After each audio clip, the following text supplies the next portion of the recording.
nous a donné, c'est que tu puisses chercher ardemment la présence du Saint-Esprit là où tu es, que le feu de Dieu puisse se répandre abondamment sur ta vie et que la grâce de Dieu puisse se manifester. Les multitudes ne rassasieront jamais ton âme, mais la présence de Dieu fera de toi l'homme ou la femme le plus heureux de la terre. Alors cherche avec nous.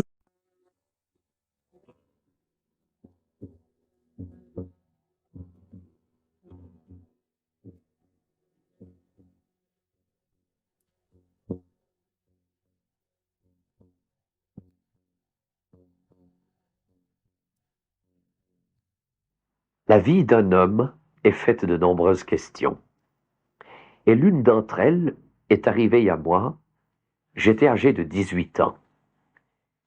Est-ce que Dieu existe ou est-ce que Dieu n'existe pas? Or, je n'en avais pas de réponse en moi-même. C'est ainsi que, à la suite d'une réunion qui avait lieu dans une ville proche de mon village et qui traitait du mariage, c'était mon ami le pasteur Maurice Ray qui parlait, j'ai été éveillé lorsqu'il parlait, prenant un texte du livre de l'Ecclésiaste, la corde à 3 fils ne se rompt pas facilement.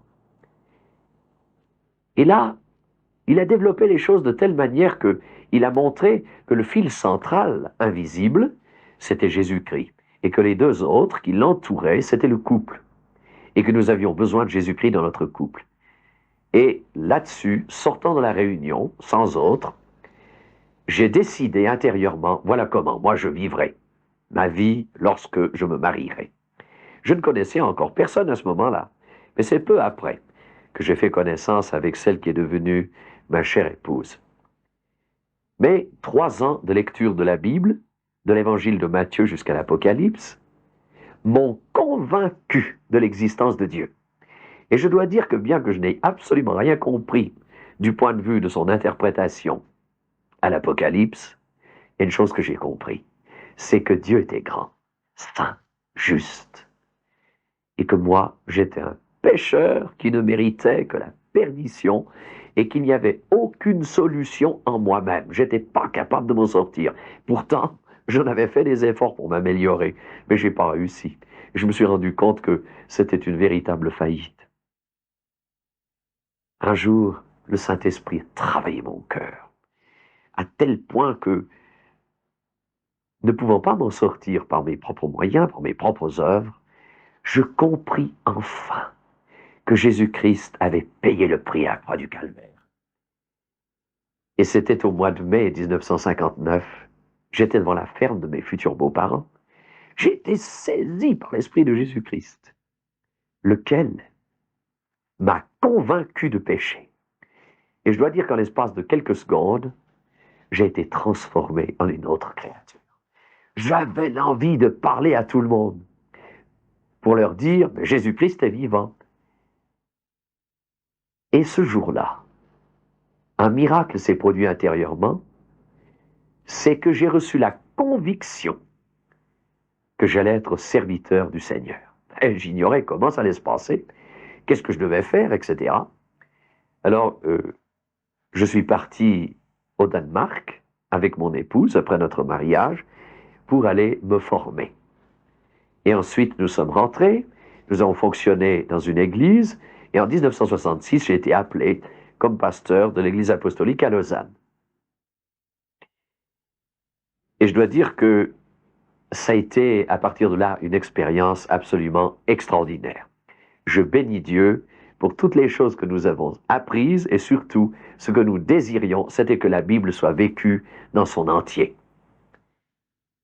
Ce que nous ignorions, ce que j'ignorais alors, c'est que vouloir vivre la Bible dans son entier, ça peut, je ne dis pas que chacun va passer par le même chemin, mais ça peut nous faire passer par des épreuves.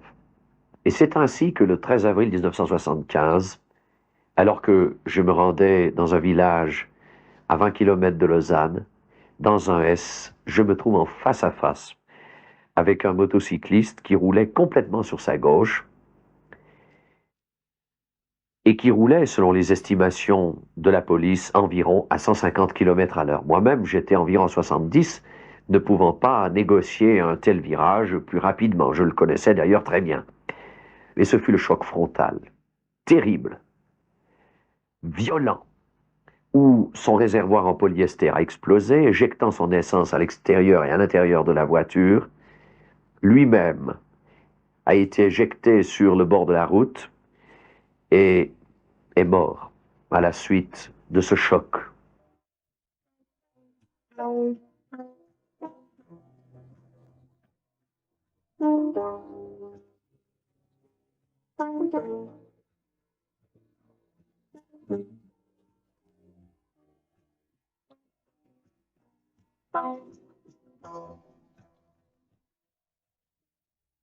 En ce qui nous concernait, il était nécessaire que nous prenions immédiatement les dispositions pour quitter le véhicule.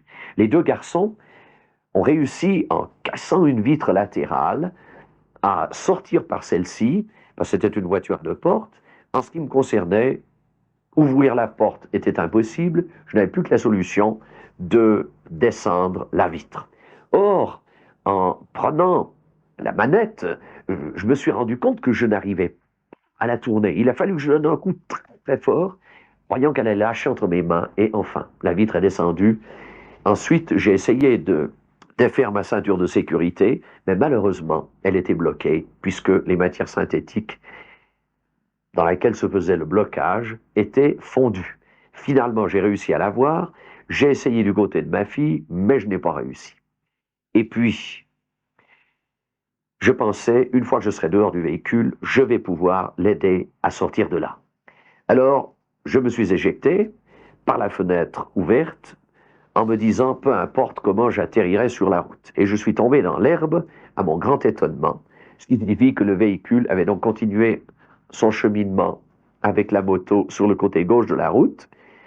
Et là, je ne voyais plus clair. Mes paupières étaient complètement collées sur les yeux. J'ai fait appel à mon fils et il est venu avec son ami. Ils m'ont fait quitter l'entourage de la voiture pour qu'on s'assied quelques 50 à 100 mètres plus loin. Mais avant, je leur ai dit, allez sortir Nicole. Papa, me répond-on, c'est impossible, la voiture est inapprochable à plus de 5 mètres. Un monsieur arrive peu après, monsieur, allez sortir ma fille de là. Et il a dû me dire, monsieur, je ne peux absolument rien faire, c'est impossible d'approcher ce véhicule. Je n'avais donc plus qu'une chose à faire. C'était remettre entre les mains du Seigneur ma fille et le motocycliste, dont j'ignorais l'état. Puis prier avec les deux garçons qui étaient tremblants comme des arbres lorsque, agités par le vent en automne, les feuilles en tombent.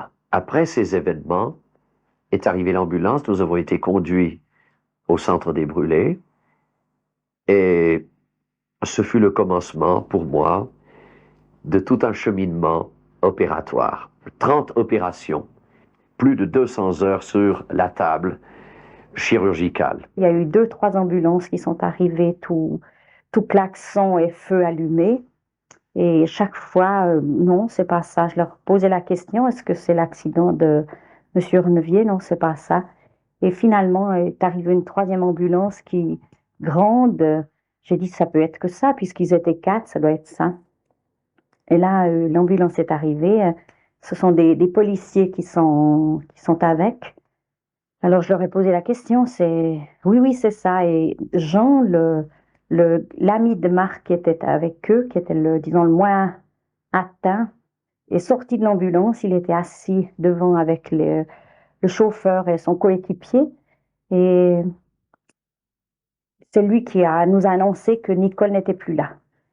Il a sauté contre sa maman qui était là aussi en lui disant Nicole est décédée. Alors, bon, c'était le premier choc, mais il fallait la suite. Alors, je me suis rendue derrière l'ambulance et quand ils ont ouvert les portières arrière pour décharger mon mari et Marc qui étaient étendus sur des civières, je me suis tout de suite rendu compte de l'ampleur du mal.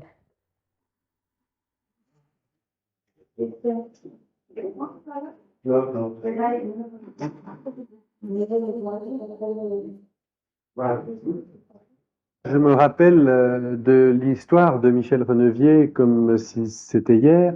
Ce patient est arrivé suite à son accident de voiture, dans les minutes qui suivirent son accident, directement au centre des brûlés. Il avait d'une part le visage très détruit, très abîmé, et d'autre part les mains, surtout la main droite, pratiquement totalement détruite, en tout cas au niveau de la peau et des tissus sous-cutanés.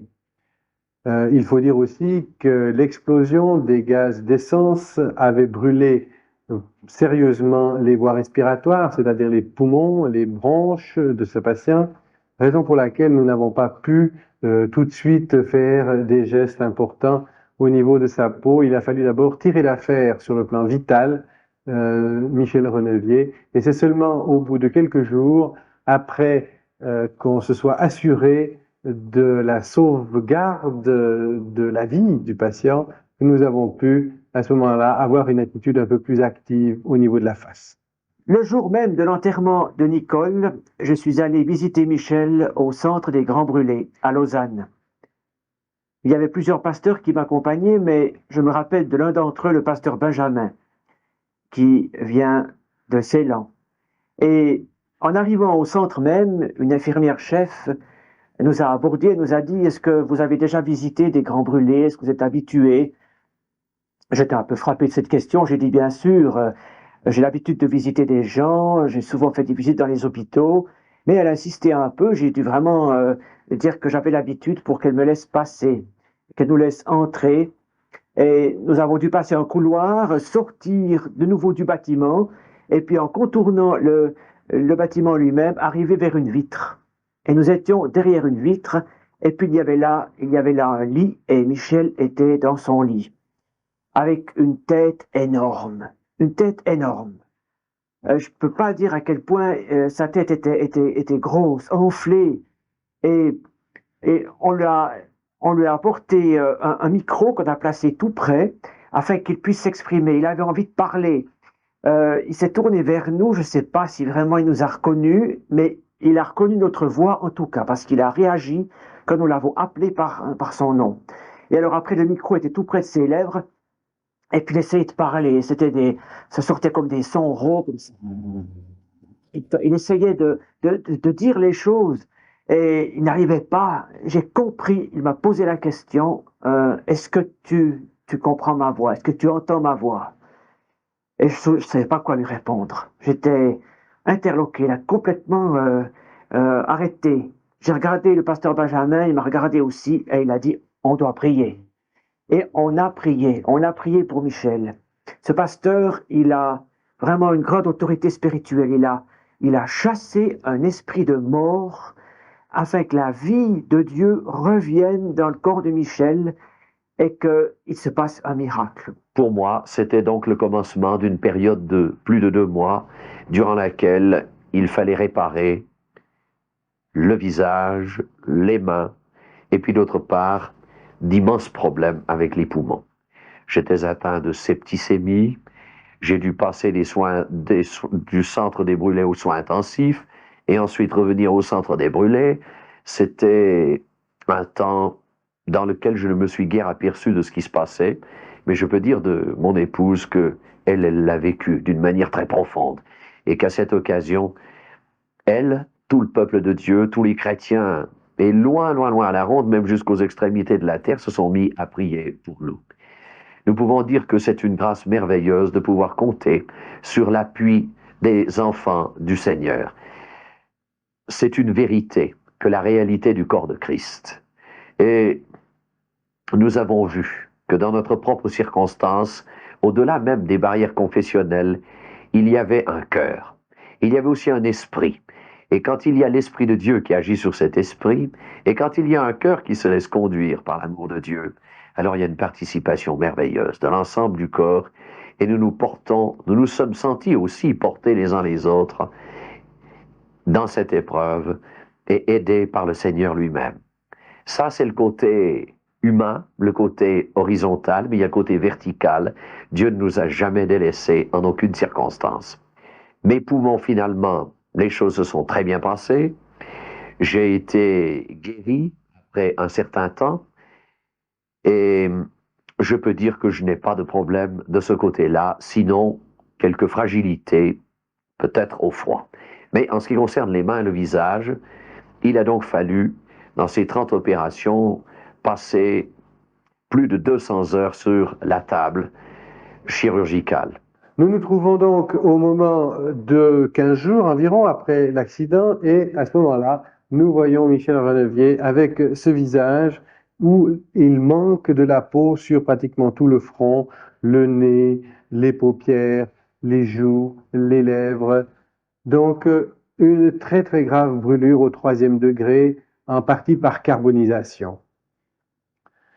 Le problème était le suivant, que faire vis-à-vis de ce visage? Il s'agissait de préparer la reconstruction. Mais auparavant, ce patient avait perdu en grande partie les paupières, d'autre part présentait une perforation du globe oculaire du côté gauche. Il fallait sauver son œil très menacé, et d'autre part l'autre œil était aussi brûlé légèrement en surface. Alors nous nous trouvons en fait maintenant quelques semaines après l'accident et ce patient a présenté des cicatrices qu'on appelle hypertrophiques ou cicatrices rétractiles sur brûlure, appelées aussi cicatrices kéloïdiennes. Vous voyez sur cette image l'importance de l'épaisseur des cicatrices, la rétraction extraordinaire de ces cicatrices qui provoque une distorsion de tous les traits. Non seulement il y a un manque de certains organes, des paupières, du nez, des lèvres en partie, mais il y a en plus une distorsion à cause d'une cicatrisation hypertrophique tout à fait anormale. C'est la raison pour laquelle nous avons dû mettre en route un traitement tout à fait nouveau à l'époque, qui maintenant est devenu classique, c'est le traitement des masques JOPST ou masques compressifs que l'on utilise pour les grands brûlés. Nous sommes maintenant donc à la fin, si vous voulez, du traitement d'urgence et le visage est toujours très abîmé puisqu'il manque toujours des organes. Les cicatrices sont plus ou moins traitées, mais il manque des choses et il faut maintenant reconstruire. Alors la reconstruction s'est faite avec plusieurs techniques, en particulier des greffes au niveau des lèvres, d'autres greffes au niveau des paupières, mais une des techniques les plus intéressantes chez ce patient a été la reconstruction du nez, qui est une chose qui n'est pas si simple à pratiquer, puisqu'il s'agit d'amener des tissus juste au milieu de la figure, alors qu'il existait nulle part des tissus avoisinants à disposition. C'est la raison pour laquelle nous avons fait chez ce patient une technique dite de Vachio qui permet de prendre dans la partie devant l'oreille une bande de peau qui tourne ensuite derrière l'oreille et va chercher par une longue faucille de cuir chevelu de la peau et du cartilage derrière l'oreille, puis ceci sera amené au milieu de la face et ensuite attaché pendant 3 semaines jusqu'à ce que cette peau de derrière l'oreille survive et prenne au niveau du milieu du visage. Ensuite, on sectionnera ce pellicule et on remettra en place le cuir chevelu pour remodeler ces tissus et enfin, petit à petit, arriver à ce résultat-ci. Vous voyez le résumé un peu de la situation. Vous avez d'une part la situation avant la reconstruction et vous voyez ensuite la situation après la reconstruction où le nez qui est formé uniquement de cartilage et de peau provenant de derrière l'oreille a été petit à petit sculpté pour redonner figure humaine. Car enfin tout ça, pourquoi tout ça? Tout ça uniquement pour redonner justement figure humaine à un patient, ce patient qui a subi l'épreuve la plus dramatique de la dépersonnalisation puisque dans l'accident, il a détruit son visage, donc son image de lui-même qu'il donne aux autres, donc tout son pouvoir de relation avec les autres, en tout cas le premier degré de relation avec les autres est le visage, l'expression d'une face. Ceci dit, si on ne pouvait pas faire cette chirurgie ou si elle n'était pas réalisable, on imagine bien tout le problème de l'acceptation de soi-même, éventuellement le refus de la situation et même l'aboutissement éventuel vers un suicide que peut donner, que peut provoquer ce genre d'accident gravissime. En ce qui concerne les yeux, il y a 2 éléments qu'il faudrait souligner. D'abord, il y a la question relative aux paupières. Celles-ci ont été complètement nécrosées. Il a fallu donc les remplacer par des premières greffes. Celles-ci se sont rétractées, il a fallu en faire des secondes. Cousues, on ne pouvait pas les libérer avant un certain temps. Alors c'est ainsi que le chirurgien a attendu jusqu'au mois de novembre 75 pour libérer l'œil gauche. Et à cette occasion, nous avons pu constater que tout était fonctionnel. Puis, avant Noël, les paupières de l'œil droit, qui également étaient fonctionnelles. Comment était-ce possible que des peaux sans muscles se mettent à fonctionner? Ça, c'était un miracle de Dieu. Parce que c'est d'une importance capitale à cause des glandes lacrymales. Étaient-elles en fonction ou non? Or, alors que j'avais mes yeux fermés, il a fallu un jour qu'on me coupe l'auriculaire qui était entièrement nécrosé. Et à cette occasion, c'est l'une d'entre elles pendant lesquelles j'ai eu plus de 10 heures d'opération sans anesthésie, étant donné les risques trop grands que la médecine aurait couru, je risquais à mort, il a fallu prendre la solution du support. Et à cette circonstance-là, lorsque la pince du chirurgien a coupé ce doigt, où la douleur fut très vive, les larmes ont coulé et se sont manifestées de telle manière qu'on a pu savoir que tout était bien en fonction. Et alors, sans ces glandes lacrymales, les paupières feraient sur la corneille exactement ce que un essuie-glace ferait sur un pare-brise, fonctionnant 24 heures sur 24 sans qu'il y ait de la pluie. Au bout d'un certain temps, il y aurait une opacité. Et c'était une chose qu'il fallait absolument éviter. Et ça, c'est le premier point, pour lequel je manifeste toute ma reconnaissance à Dieu. Le deuxième, c'est que mon œil droit a été partiellement atteint par le feu, c'est-à-dire que ma corneille a subi ce qu'on pourrait appeler une sorte de fonte, et me laissant une petite cicatrice plein centre.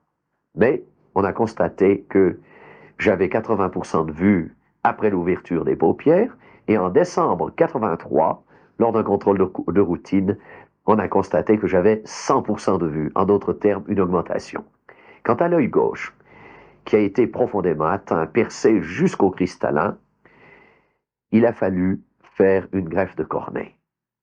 Je ne puis entrer dans les détails, les conditions dans lesquelles les choses se sont passées, mais je peux vous dire qu'il s'est produit là un miracle.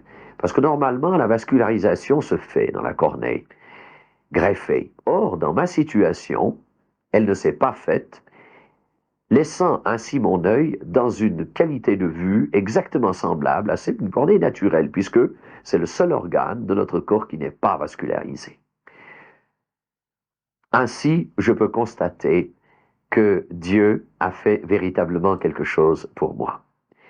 Et j'aimerais encore lui dire ma très profonde reconnaissance. Je m'attendais à un miracle du Seigneur qui soit quelque chose de visible, d'extérieur sur l'apparence de Michel.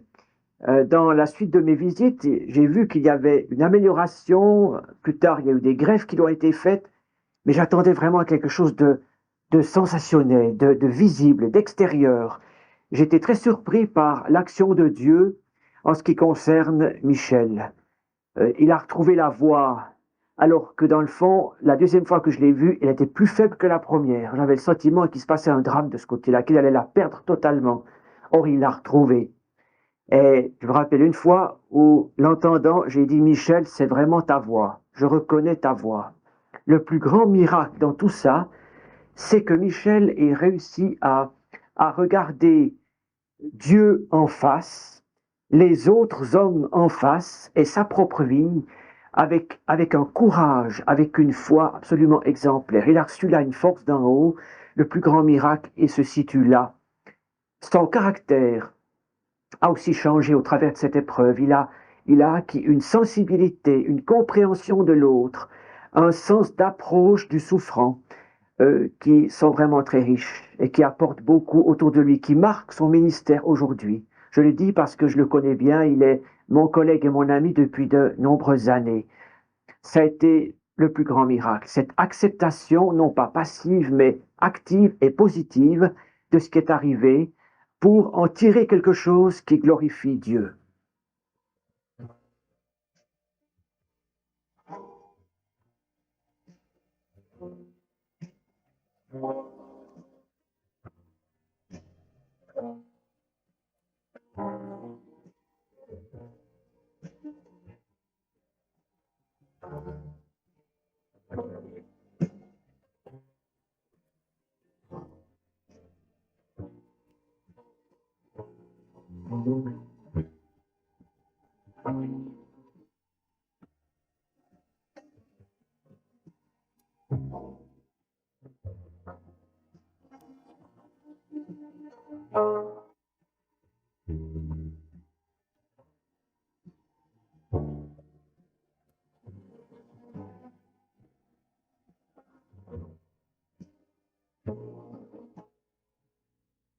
Ces problèmes qui me concernaient n'étaient rien en face de cette mort de Nicole, une enfant qui, en août 74, assistant à un camp de jeunes, s'était convertie au Seigneur Jésus. Elle en est rentrée très heureuse.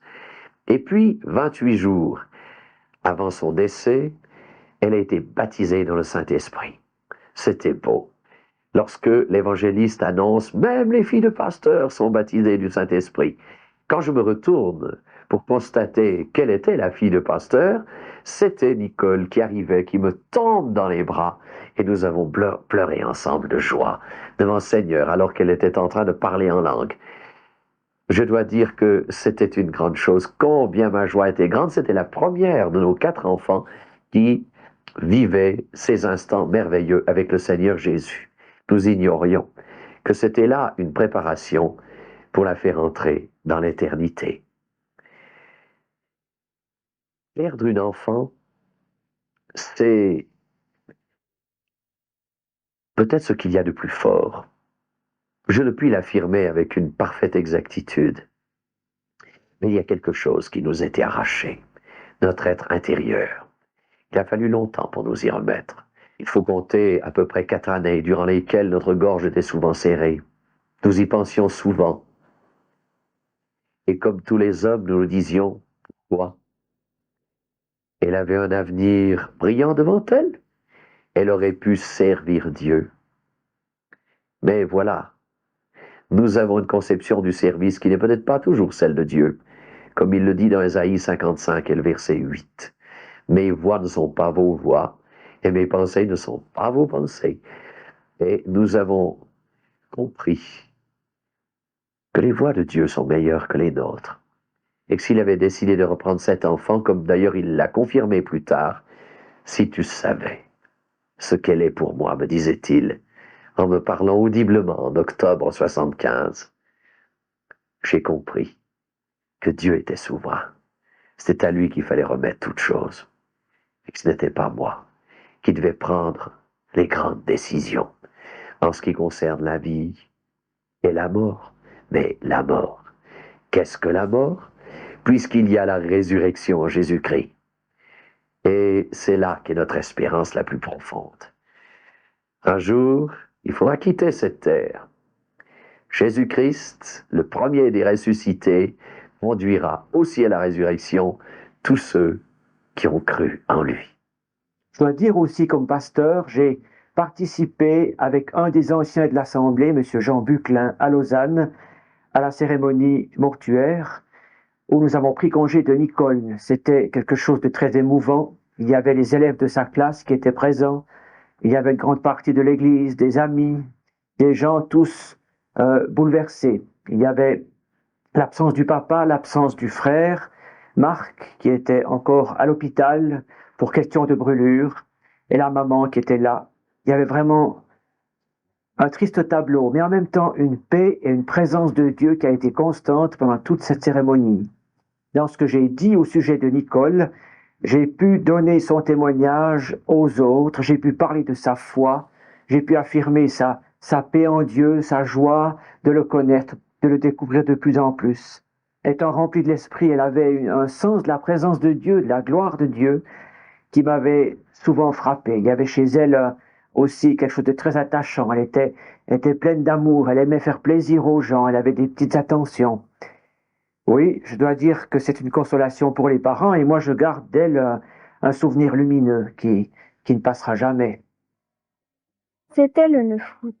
Nous avions fait les petits travaux du matin et après on passait à l'étude.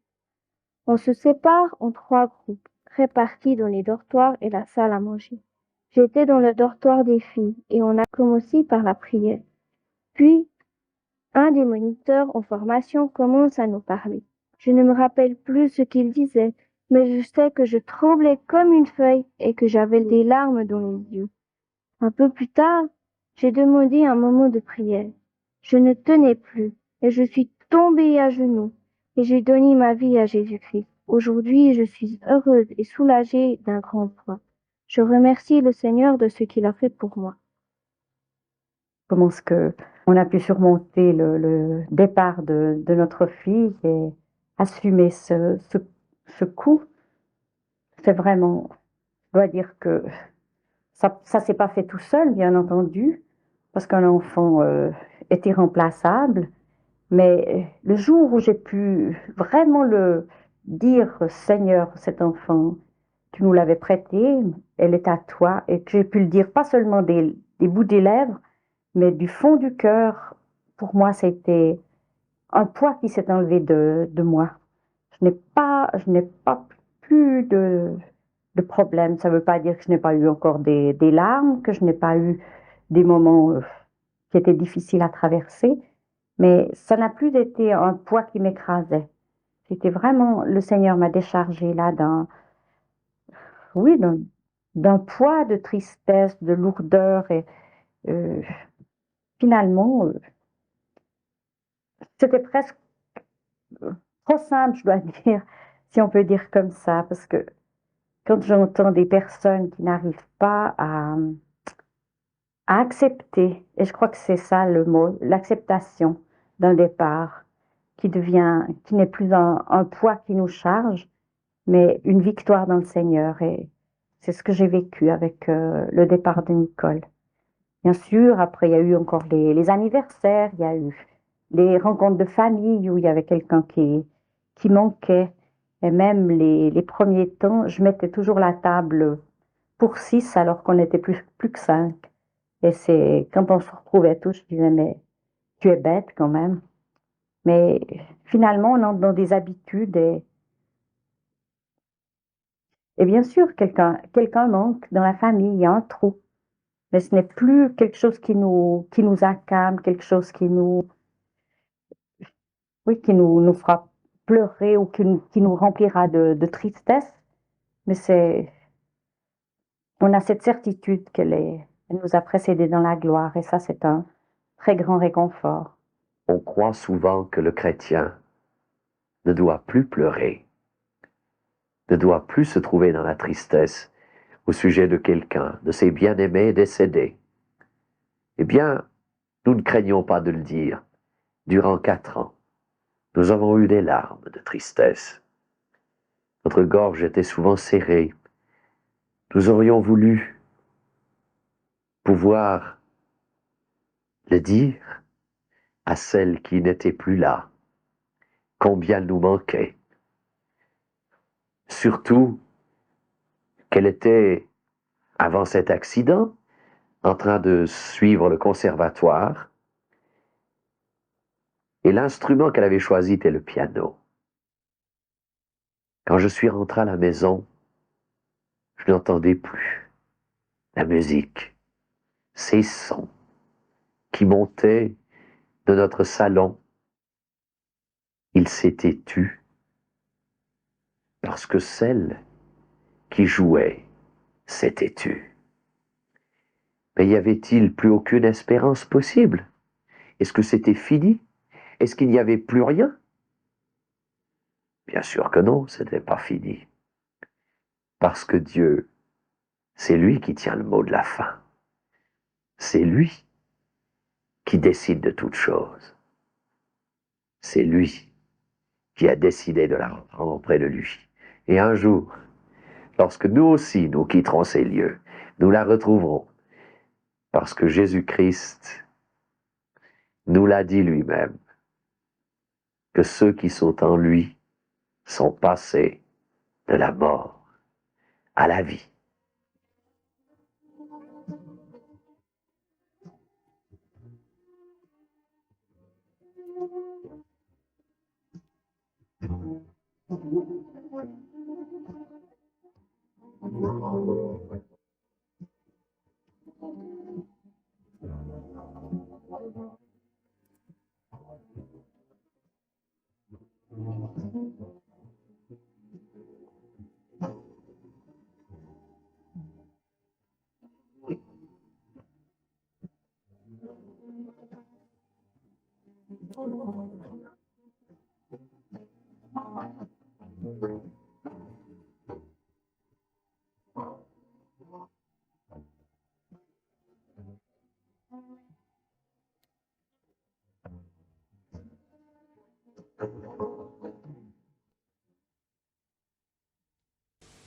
Dieu puisse se répandre abondamment sur ta vie et que la grâce de Dieu puisse se manifester.